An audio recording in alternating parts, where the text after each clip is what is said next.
மலேசியாவில் போக்குவரத்து விதிமுறைகளை மீறியதுடன் அபராதமும் செலுத்தாத வெளிநாட்டினரில் பெரும்பாலானோர் சிங்கப்பூரியர்களாவர்.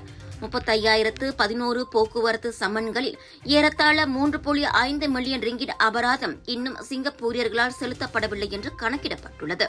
போக்குவரத்து சமிக்ஞை விளக்கை மீறுவது, அவசர நிலை சாலை தடத்தில் வாகனம் ஓட்டுவது, சாலையின் இரட்டைக்கோட்டை கடந்து செல்வது, வாகனம் ஓட்டிக்கொண்டே கைபேசியை பயன்படுத்துவது, வேக வரம்பை மீறுவது போன்ற விதி மீறல்களுக்கான அபராதங்கள் செலுத்தப்படவில்லை என்று தெரிவிக்கப்பட்டிருக்கிறது.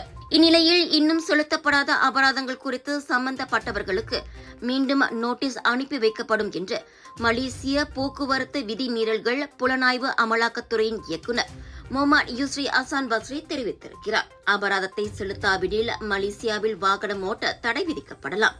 ஆகையால் அப்படி ஒரு நிலை ஏற்படுவதற்கு முன்பு அபராதத்தை செலுத்திவிட வேண்டும் என்று அவர் வலியுறுத்தினார்.